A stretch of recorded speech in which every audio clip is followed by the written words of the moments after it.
नमस्कार दोस्तों, कैसे हैं आप सब। उम्मीद करता हूं आप सब अच्छे होंगे। सीटेट के एग्ज़ाम में सिर्फ 1 महीने के आसपास ही समय बचा है, बहुत अधिक समय नहीं बचा है। और प्रीवियस ईयर 70% भूमिका निभाता है, आपको पता होना चाहिए बहुत अच्छी तरीके से। अगर आपने 2015 से 2025 तक का पूरा प्रीवियस ईयर सॉल्व कर लिया है अच्छे से, तो आपको सीटेट पास करने से कोई रोक नहीं सकता। किसी भी पैड क्लास की ज्वाइन करने की ज़रूरत नहीं है आपको, बस आप सेल्फ स्टडी करिए। और चैनल पर मैं जो भी वीडियो डालता हूँ, अपलोड कर रहा हूँ, आप उनको सभी को देखिए, किसी भी वीडियो को मिस मत करिए। चलिए देखते हैं प्रश्नों की श्रृंखला को। पहला प्रश्न आपकी स्क्रीन पे है। हमारे देश के किस एक भाग के अधिकांश व्यक्ति अपने घरों के आंगन में टेपियोका और नारियल उगाते हैं और इनका उपयोग करके स्वादिष्ट भोजन, टेस्टी फूड तैयार करते हैं? बताइए भाई, ऐसा कौन सा राज्य है? तो आप सभी लोग जानते हैं मसालों का बगीचा किस राज्य को कहा जाता है? केरल को कहा जाता है। तो केरल में क्या होता है, अपने घरों में अधिकांश व्यक्ति क्या करते हैं, टेपियोका और नारियल के वृक्ष उगाते हैं और बहुत ही स्वादिष्ट भोजन तैयार करते हैं। तो सही आंसर क्या हो जाएगा? केरल हो जाएगा। असम में क्या होता है? असम में बांस के घरों पर लोग रहते हैं, 10 से 12 फीट की अमूमन ऊंचाई होती है। चलिए देखते हैं अगले प्रश्न को देखेंगे। सीटेट में और खास तौर पे ईबीएस में, पर्यावरण अध्ययन में, आप यकीन करके मानिए कि अगर आपने 2015 से 2025 तक के प्रश्न सभी सॉल्व कर लिए हैं तो कुछ भी बाहर से नहीं आने वाला। लगातार वही पश्मीना साल आएगी, वही प्रश्न घूम घूम करके आते हैं। दिशा वाला एक प्रश्न आपका आएगा ही आएगा, एक ट्रेन का प्रश्न आएगा ही आएगा, एक सापेक्ष पूछ लेगा। तो ऐसे हिमाचल प्रदेश के सापेक्ष भूपेल की राजधानी किधर स्थित है, तो भोपाल की राजधानी। तो आपको बहुत ईजी है यार, बहुत ईजी है। बस आपको क्या करना है, एक बार देखना है पक्षियों की उस प्रजाति का नाम क्या है जिसमें अनेक सुंदर घोंसले मादा नर पक्षी बनाता है और मादा उसमें से एक चुनती है। कुछ गिने चुने प्रश्न है, गिने चुने प्रश्न है। व्रांजर कांसा धातु वाला प्रश्न एक गिने चुने प्रश्न है। बस आप क्या करिए, प्रीवियस ईयर देखते रहिए और बने रहिए कॉम्पिटिटिव लर्निंग विद अनुज के साथ। तो इस प्रश्न को देखेंगे, पक्षियों की उस प्रजाति का नाम क्या है जिसमें नर पक्षी अनेक सुंदर घोंसले बनाते हैं और मादा पक्षी उनमें से केवल एक घोंसला चुनती है और उसमें अपने अंडे देती है? तो कौन सा हो जाएगा? बीवर पक्षी। नाइट गार्ड किस पक्षी को कहते हैं बताइए भाई? नाइट गार्ड 360 डिग्री जो अपनी गर्दन घुमा लेता है, कौन है भाई? उल्लू को कहते हैं। क्या कहते हैं? नाइट गार्ड भी कहते हैं। अपनी झटके से गर्दन कौन मोड़ता है भाई? झटके से गर्दन, तो मैना। बहुत बार प्रश्न पूछा जाता है, झटके से गर्दन कौन सा पक्षी मोड़ता है? तो मैना। दर्जन चिड़िया अपना घोंसला क्या कैसे बनाती है भाई? अपना घोंसला सिलकर बनाती है भाई। कैसे बनाती है? सिलकर। दर्जन पक्षी। चलिए अगले प्रश्न को देखेंगे। अब देखिए ये प्रश्न आ गया। अब इसमें आपको क्या करना है, बहुत ही आसान प्रश्न है। बस आपको सिर्फ क्या करना है, एक लाइन बना लेनी ऐसे साइड में कहीं पे भी, और यहाँ पे आपको क्या लिख लेना है? उत्तर, यहाँ पे दक्षिण, यहाँ पे पश्चिम और यहाँ पे पूर्व। अब आपको क्या करना है, मान लीजिए क्या है, यक्ष। हमने इस पॉइंट को यक्ष मान लिया, लिख लीजिए आप। आपका घर यक्ष पर स्थित है और आपके पिताजी की दुकान वाई पर स्थित है। यद्यपि आपके पिताजी की दुकान ठीक सामने है, परंतु बीच में गहरी नहर होने के कारण आप सीधे नहीं जा सकते, कोई बात नहीं। अतः आप पहले ठीक दक्षिण में, अब आप देखिए दक्षिण किधर है? नीचे की तरफ है। तो एक्स से नीचे की तरफ आ जाइए भाई, जितना मीटर बताता है। आगे हम भाई दक्षिण की तरफ, कितना बता रहा है? 200 मीटर। चलिए हमने लिख लिया 200 मीटर। फिर ठीक पूर्व में, अब पूर्व किधर है? इधर। ठीक पूर्व में कितना भाई चलता है? देखिए 150 मीटर। चलिए हमने 150 मीटर पूर्व में चला दिया इसको। इसके पश्चात आप ठीक उत्तर में, उत्तर किधर है? देखिए ऊपर। ठीक है भाई, उत्तर में चलते कितना? 200 मीटर। 200 मीटर हो गया। अपने पिताजी की दुकान बाई पर पहुंच जाते हैं। बाई के सापेक्ष आपके घर की निम्नतम दूरी और उसकी दिशा क्या है? अब आप देखिए इसके सापेक्ष यक्ष, यहाँ घर की स्थिति क्या हो जाएगी? ये क्या है? पश्चिम। दूरी कितनी हो जाएगी? 150 मीटर। ये वाली दूरी, यहाँ भी 200 मीटर चला था, यहाँ भी 200 मीटर चला है। दूरी कितनी हो जाएगी? 150 मीटर। 150 मीटर ठीक पश्चिम में। ये आंसर सही हो जाएगा। अब बताइए इसमें क्या था? एकदम 1 नंबर फ्री का है। बस आपको क्या करना है, ऐसे तुरंत लाइन खींचिए, लिख लीजिए उत्तर, दक्षिण, पेंसिल साथ में रखिए एग्जाम में, पश्चिम और पूर्व, और जिधर बताता जाए उधर चलाते जाइए। आप करना ही नहीं है कुछ, बस जैसे प्रश्न घुमाए वैसे घूमते जाइए, आंसर आपको अपने आप मिल जाएगा। ये प्रश्न देखिए, लगभग हर परीक्षा में ही आता है, ट्रेंडिंग प्रश्न है, हर परीक्षा में आता है।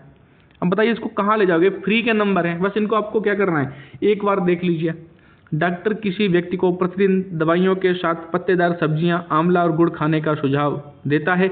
व्यक्ति किस बीमारी का, किस चीज़ से रोगी होना चाहिए जो पीड़ित है, किससे है? तो ये एनीमिया से है। किससे है? एनीमिया से। ए आंसर हमारा सही हो जाएगा। इसमें कुछ है ही नहीं, फ्री के नंबर हैं ये भाई, फ्री का नंबर 1 है। बस ट्रेंडिंग प्रश्न है, हर बार आएगा, ये भी हर बार प्रश्न आता है, लगा लीजिए इंपॉर्टेंट, हर बार प्रश्न आएगा। इस बार भी आपको पेपर में देखने को मिलेगा और सेम ऑप्शन के साथ। ब्रांज कांसा एक मिश्र धातु है जिसमें प्रमुख संघटक कौन कौन से हैं?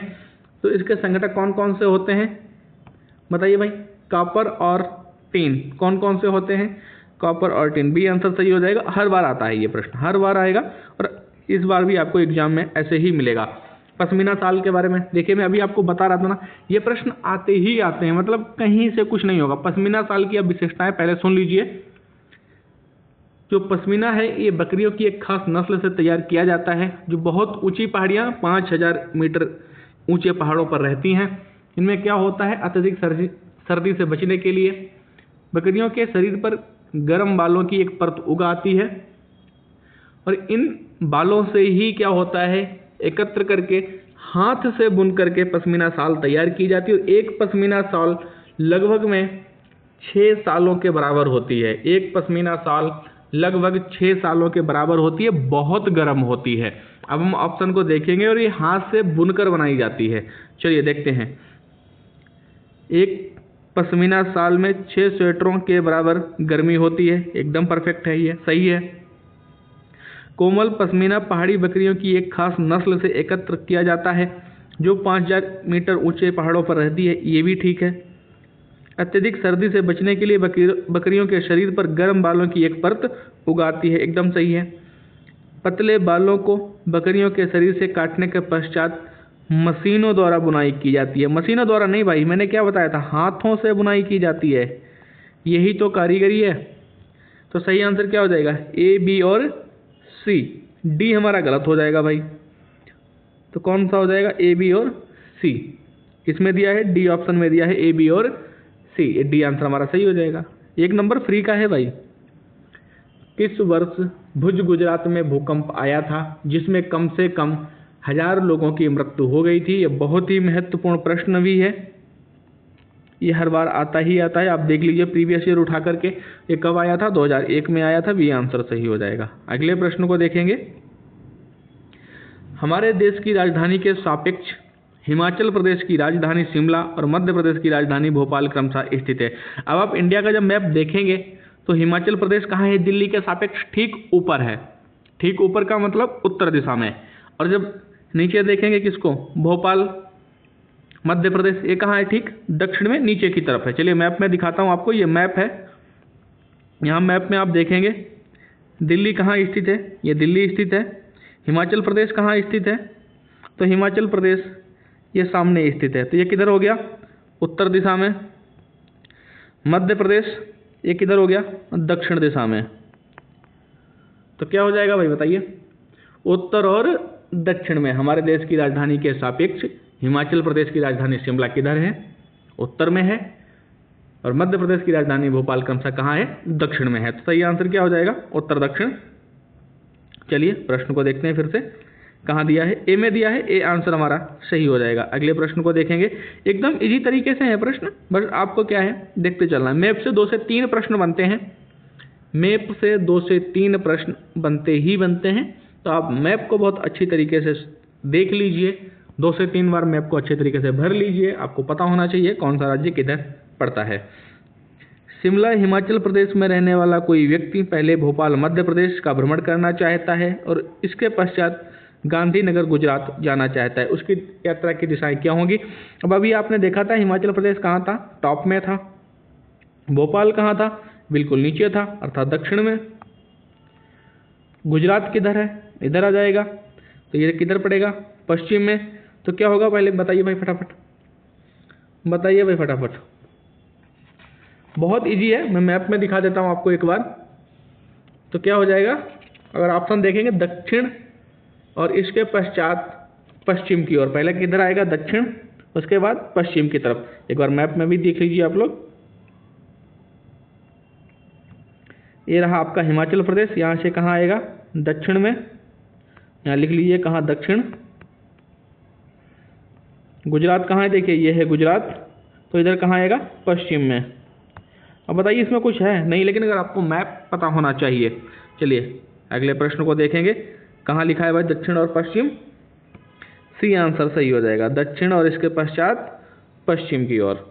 अगले प्रश्न को देखेंगे, एकदम बेसिक प्रश्न है, आप ऐसा मान के चलिए कि पहली बार में ही आप सीटेट पास कर सकते हैं। सीटेट बहुत सरल एग्जाम है, सीटेट की मैथ एकदम बेसिक है। आप किसी सब्जी वाले से भी अगर सही से पूछेंगे ना तो 8 से 10 नंबर का मैथ में सब्जी वाला भी सही कर देगा, अगर आप उसको सही से समझा पाएँ कि 100 ग्राम सब्जी इतने की है, ये सब नौटंकी। तो क्या है, बहुत सरल, बस आपको क्या है ध्यान से पढ़ना है, प्रश्नों को बहुत बारीकी से पढ़ना है। थोड़ा सा भी अगर आपने गलत कर दिया पढ़ने में तो सीटेट नहीं पास कर पाएंगे। चलिए देखते हैं, हमारे देश के किस राज्य या केंद्र शासित प्रदेश की सीमा समुद्र तट अरब सागर से लगती है? बताइए भाई फटाफट, बहुत ही इंपॉर्टेंट प्रश्न है। किसकी लगती है भाई? चलिए आपको अरब सागर दिखा दूं। चलिए पहले मैं ऑप्शन आपको बता देता हूं, आ जाइए मैप में भाई,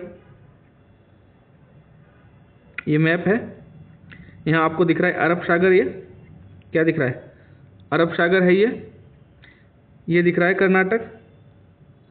तो कहाँ लग रहा है, किसकी सीमा लग रही है, कर्नाटक की। और कौन कौन से ऑप्शन है, आंध्र प्रदेश, तो आंध्र प्रदेश कहाँ पे पड़ेगा, ये है आंध्र प्रदेश, ये तो बहुत दूर हो गया, ये बे ऑफ बंगाल की तरफ निकल गया। और क्या है, पांडुचेरी, तो ये भी इधर ही आ गया। और पश्चिम बंगाल, ये वेस्ट बंगाल यहाँ आ गया, वेस्ट बंगाल कहाँ आ गया भाई, यहाँ आ गया। केरल, कर्नाटक, या अगर आगे भी पूछा जा सकता है आपसे, ये प्रश्न बनता ही बनता है, तो सही आंसर क्या हो जाएगा आपका, कर्नाटक। चलिए इस प्रश्न को टिक कर लीजिए, 1 नंबर का। ये 3 प्रश्न आपके कहाँ से आ गए, मैप से। अगर आपका मैप अच्छा है तो 3 नंबर आप एकत्र कर सकते हैं। विशेष प्रकार का नृत्य चिराव जिसे कहते हैं, कहाँ के लोगों के द्वारा किया जाता है, तो ये मिजोरम के लोगों के द्वारा किया जाता है, सी आंसर हमारा सही हो जाएगा। आप लोगों को सेशन कैसा लग रहा है, अच्छा लग रहा है तो चैनल को सब्सक्राइब कर लीजिए और भरोसा रखिए कि आप सीटेट को बहुत अच्छी तरीके से पास करेंगे। बस आप कोई भी वीडियो मिस मत करिए, चाहे मैथ हो, चाहे संस्कृत हो, ईवीएस, सीडीपी, सब कुछ मैं बहुत अच्छी तरीके से आपको समझाऊंगा, पढ़ाऊंगा, क्लास वाइज भी समझाऊंगा। प्रीवियस ईयर पहले आपको मैं सॉल्व करवा रहा हूँ, प्रीवियस ईयर के बाद मैं क्लासेस भी करूंगा। अगर मुझे लगेगा कहीं पे कुछ कमजोरी है, मैप भी अलग से मैं भरवाने की कोशिश करूंगा। चलिए देखते हैं इस प्रश्न को, यदि आप भारत के मानचित्र पर की सरल रेखा ए बी कलकत्ता पश्चिम बंगाल की राजधानी जो बिंदु ए पर है से पांडुचेरी जो बिंदु बी तक खींचे हैं, तो बिंदु ए के सापेक्ष ए की दिशा क्या होगी? चलिए मैप में देखते हैं, आ जाइए भाई, ये मैप रहा हमारा। अब प्रश्न क्या कह रहा था, यदि आप भारत के मानचित्र पर एक सरल रेखा ए बी कलकत्ता पश्चिम बंगाल की राजधानी जो बिंदु ए पर है, तो पश्चिम बंगाल आप देख लीजिए मोटे तौर पे, पश्चिम बंगाल कहाँ पे है, यहाँ पे है, इसको ए बिंदु है ये, से पांडुचेरी, पांडुचेरी कहाँ पे है, देखिए यहाँ पे है ये पांडुचेरी। अब आप दिशा देखेंगे तो ऐसे कहाँ पे है, यहाँ पे है, इसको क्या है, बी पॉइंट है ये। अब बी के सापेक्ष ए की दिशा क्या होगी, आप तुरंत ऐसे देखिए, लाइन बनाइए यहाँ पे ऐसे। अब इधर क्या हो जाएगा, दक्षिण, सॉरी उत्तर, दक्षिण नीचे होता है, उत्तर क्या होता है, ऊपर, उत्तर, यहाँ क्या हो जाएगा, उत्तर, नीचे क्या हो जाएगा, दक्षिण, इधर क्या हो जाएगा, पश्चिम, इधर क्या हो जाएगा, पूर्व। अब जब आप बी बिंदु से देखेंगे तो ये किधर जाएगा भाई, उत्तर और पूर्व के बीच में है, तो क्या हो जाएगा, उत्तर पूर्व, क्या हो जाएगा, उत्तर पूर्व। सही आंसर क्या हो जाएगा आपका, उत्तर पूर्व। यदि आप भारत के मानचित्र पर एक सरल रेखा ए बी जो कलकत्ता पश्चिम बंगाल की राजधानी जो बिंदु ए है, आप देख लीजिए, से पांडुचेरी जो बिंदु बी है, बी के सापेक्ष ए की दिशा क्या होगी, तो बी से आप देखेंगे ए की दिशा क्या होगी, उत्तर पूर्व होगी। आप बस एक 4 लाइन खींचने का पूरा कॉन्सेप्ट है। 4 लाइन आप खींच लीजिए, फटाफट लिख लीजिए, उत्तर, दक्षिण, पश्चिम और क्या है, पूर्व। इतना अगर आपने सही से लिख लिया है, इसके बाद आपको कोई दिक्कत नहीं है। जैसा जहां पूछे बस तुरंत उसका टिक लगा दीजिए। चलिए देखते हैं प्रश्न को।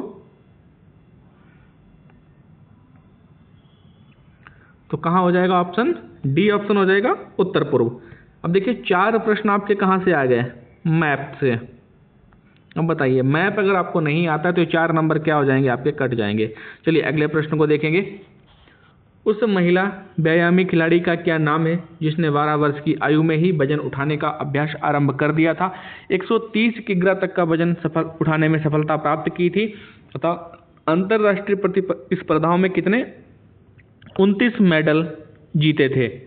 तो आप लोगों ने इसको प्रीवियस ईयर में भी पढ़ा है। मैंने खुद प्रीवियस ईयर का जो भी वीडियो बनाया था 2019 का, उसमें भी ईवीएस में यह प्रश्न दिया गया है। मोस्ट इम्पॉर्टेंट है ये, हर बार एग्जाम में आता ही आता है। कहाँ से आता है भाई, हर बार आता ही आता है। तो कौन सा हो जाएगा भाई, बताइए फटाफट। करा रखा है मैंने प्रीवियस ईयर में, तो कौन हो जाएगा, कर्णम मल्लेश्वरी। डी आंसर हमारा सही हो जाएगा। सुनीता विलियम्स को आप लोग अच्छी तरीके से जानते हैं, अंतरिक्ष यात्री हैं जो भी अंतरिक्ष में फंस गई थी, बाद में उनको अलग से स्पेशल कैप्सूल के द्वारा उतारा गया था। चलिए अगले प्रश्न को देखेंगे। किसी पर्यटक ने एर्नाकुलम टाउन से वडोदरा जाने के लिए 10 नवंबर 2021 कब, 10 नवंबर 2021 आप यहाँ पर नोट कर लीजिए तुरंत। कब निकला है भाई, क्या है, 10 नवंबर 2000 ट्रेन में प्रवेश किया। ट्रेन एर्नाकुलम टाउन से 22:40 अर्थात कितने, रात्रि 10:40 पर चली और 12 नवंबर कब भाई, 12 नवंबर 2021 को 14:10 बजे वडोदरा पहुंची। इन दोनों शहरों में रेलवे स्टेशनों के बीच की दूरी कितनी है, 1896 कितनी है भाई, किमी है। तो पर्यटक की यात्रा के समय ट्रेन की औसत चाल क्या थी। अब आपको पहले क्या निकालना है, समय निकालना है कि यहाँ से यहाँ तक पहुँचने में कितना समय लगा था। उसके बाद आप अपने आप प्रश्न को सॉल्व कर लेंगे। चलिए देखते हैं इसको। आप सभी लोग ट्रेन में यात्रा तो करते ही होंगे और आपको बहुत अच्छी तरीके से ट्रेन का समय भी पता होगा ही होगा। तो 22:40 जो समय है ये कब का है, आप देखिए ये रात में 10:40 का है। आप अच्छे तरीके से समझ लीजिए कब का है, रात का 10:40। ये है 10 नवंबर का। तो जब हम 11 नवंबर को पहुंचेंगे, क्योंकि ट्रेन 12 नवंबर को पहुंची, तो रात में 10:40 तक कितने घंटे हो जाएंगे, 24 घंटे। और मॉर्निंग में 10:40 तक कितने घंटे हो जाएंगे, +12। और मॉर्निंग में 10:40 से 11:40, 12:40 और 1:40 कितने घंटे हो गए, 3 घंटे हो गए। आप इनको जोड़ लीजिए। प्लस ये कब पहुंची है, दिन में 14:10 का मतलब है 2:10 पर 30 मिनट और हो गए, कितने हो गए, 30 मिनट। तो 24, 12, 36, 3, 39 घंटे और कितना हो गया, 30 मिनट। क्या हो गया, 39 घंटे और कितना, 30 मिनट, अर्थात आधा घंटा और। तो क्या हम लिख सकते हैं 39.5, ऐसे आप इसको लिख लीजिए आसानी से। क्या है, कितना समय लगा उसको, 39.5, 39.5 घंटे। दूरी कितनी है, 1896 किलोमीटर। अब आप इसको जब कट करेंगे तो कितनी बार में ये कटेगा, यहाँ से आप पॉइंट हटा लीजिए, यहाँ 0 बढ़ेगा। आप अपने हिसाब से काट के देख लीजिए, ये 48 बार में टोटल कटेगा। कितनी बार में, 48 टाइम्स में। तो क्या हो जाएगा, सही आंसर 48 किमी प्रति घंटा। आप कट करके इसको देख लीजिए और इसमें कुछ भी नहीं है। आप बेसिक सभी लोग ट्रेन से सफ़र करते हैं, आपको ट्रेन का समय बहुत अच्छी तरीके से पता है। ट्रेन में 24 घंटे वाली जो घड़ी होती है उसका इस्तेमाल किया जाता है, तो इसलिए कन्फ्यूजन क्रिएट हो जाता है। चलिए अगले प्रश्न को देखेंगे। मसालों का वह समूह जिसके प्रत्येक सदस्य को केरल में उगाया जाता है कौन सा है, तो तेज पत्ता, काली मिर्च और इलायची।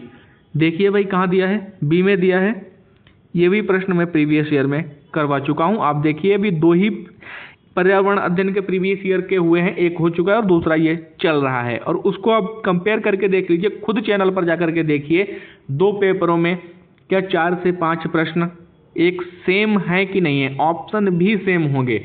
आप खुद जाकर के देखिए, सिर्फ 2 पेपर में आप कंपेयर कर लीजिए, बहुत ज़्यादा भागने की ज़रूरत नहीं है। क्या ट्रेन वाला प्रश्न उसमें है, क्या राज्यों से संबंधित बहुत ज़्यादा प्रश्न क्या है प्रीवियस ईयर से ही आते हैं। ईबीएस में आप मान लीजिए 30 के 300 प्रश्न आपको कहाँ से मिलेंगे, प्रीवियस ईयर से ही मिलेंगे। आप बस देखिए तो सही, कंपेयर करिए। मैं नहीं कहता मेरे चैनल पर करिए, अगर आपको डाउट है आप किसी दूसरे चैनल पर जाकर के देख लीजिए, जो प्रीवियस ईयर करा रहा हो 2015 से 25 तक, आप घटना चक्र की बुक लेकर के देख लीजिए, सभी वही प्रश्न आ रहे हैं, कहीं और से मैं करा ही नहीं रहा हूँ। चलिए अगले प्रश्न को देखेंगे। ईबीएस के संदर्भ में बच्चा अपने वातावरण को निम्न में से किस ढंग से देखता है, ये प्रश्न भी बहुत बार आ चुका है। आप देखिए 99% प्रीवियस ईयर में आपको 4 से 5 बार मिलेगा ही मिलेगा, और सही आंसर इसमें क्या हो जाता है, समग्र रूप में। अब बताइए, इसमें कुछ समझाने का है ही नहीं, आप प्रीवियस ईयर में जाकर के देखिए, बी आंसर सही हो जाएगा हमारा। बच्चा अपने वातावरण को किस रूप में देखता है, इन्हें होलिस्टिक मैनर, समग्र रूप में। अगले प्रश्न को देखेंगे। ईबीएस की पाठ्यचर्या की रूपरेखा किस आधार पर बनाई गई है, बताइए भाई फटाफट। तो थीम पर बनाई गई, किस पे, सी आंसर सही हो जाएगा। अगले प्रश्न को देखेंगे। एनसीएफ 2005 कक्षा 3 से 5 तक ईबीएस को एक ऐसे विषय के रूप में देखता है जो निम्न प्रत्ययों एवं विचार वस्तुओं को आपस में एकीकृत करता है। तो आप सभी लोग जानते हैं, इसको भी लगभग में 99% ये भी आप देखेंगे प्रीवियस ईयर का जो मैंने सॉल्व कराया है उससे मिलता जुलता ही प्रश्न है। कैसे देखता है, विज्ञान, सामाजिक विज्ञान एवं पर्यावरणीय शिक्षा से 1 और 2 में विषय के रूप में नहीं इनको पढ़ाता है, भाषा और गणित में ही इनको पढ़ाया जाता है। आप लोग देख लीजिए बहुत अच्छी तरीके से। एक ईबीएस की अध्यापिका को अपनी ईबीएस की कक्षा में निम्न में से किन चुनौतियों का सामना करना पड़ सकता है। तो चलिए देखते हैं भाई किन किन समस्याओं का सामना करना पड़ेगा। कक्षा के बहुसांस्कृतिक आयाम एकदम सही है, बहुत से अलग अलग समाज से लोग आए हैं तो स्वाभाविक है। प्रत्येक विद्यार्थी की भावनाएं, ये भी स्वाभाविक है, सबका सम्मान करना पड़ेगा, ये एक समस्या है, चुनौती है। प्रत्येक के समुदाय, संस्कृति एवं जीवन शैली, ये भी सही है।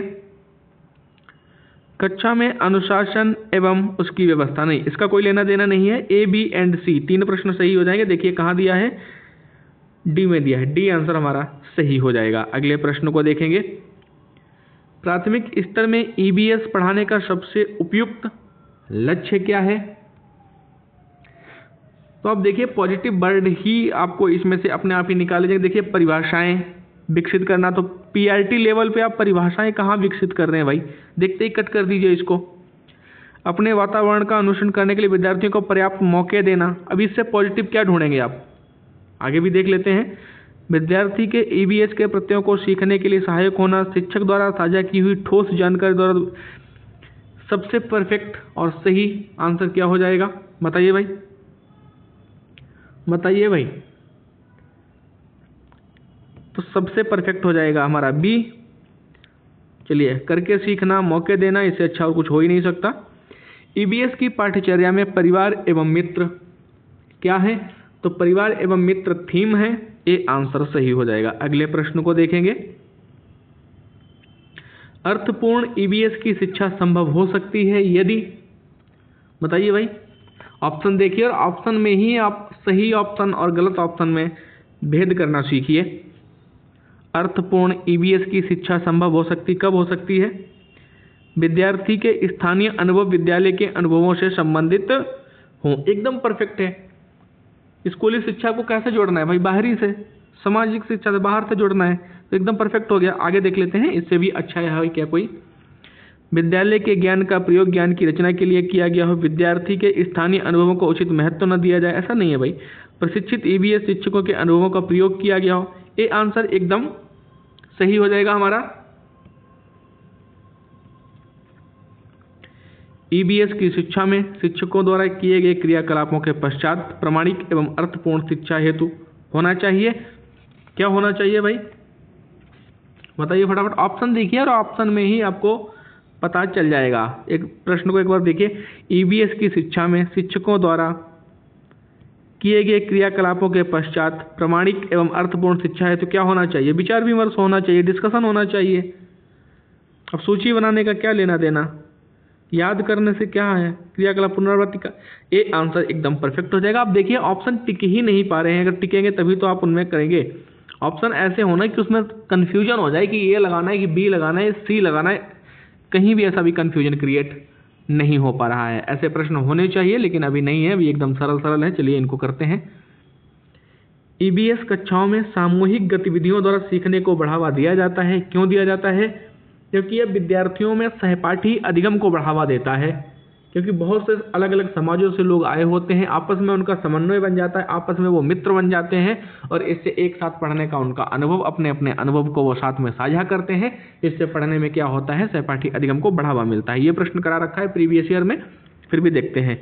यह सहपाठी अधिगम उपलब्ध कराती है, आगे देखते हैं।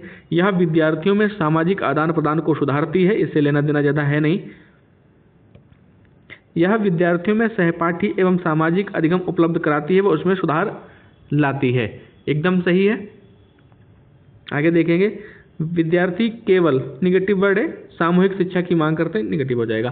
सी आंसर हमारा सही हो जाएगा।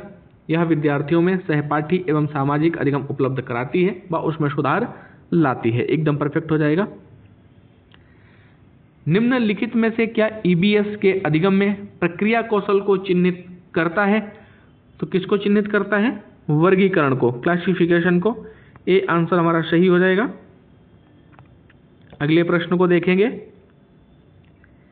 ईबीएस की शिक्षा में शिक्षकों द्वारा अभिभावकों एवं समुदाय की भागीदारी को बढ़ावा देने का सबसे उपयुक्त उद्देश्य क्या है। पर्यावरण की शिक्षा में किसका भाई, अभिभावकों एवं समुदाय की भागीदारी बढ़ाने का मुख्य उद्देश्य क्या है। चलिए भाई देखते हैं प्रश्नों को। शिक्षक को विद्यार्थियों की सामाजिक सांस्कृतिक पृष्ठभूमि को जानने का अवसर मिलता है, अवसर देना, तो एकदम परफेक्ट है, ए आंसर सही हो जाएगा। और भी देख लेते हैं। राष्ट्र की नीतियों की प्रस्तावनाओं का पालन करना, इससे देखिए आप प्रश्न का कोई लेना देना है क्या, कहीं से दूर दूर तक कोई लेना देना नहीं है।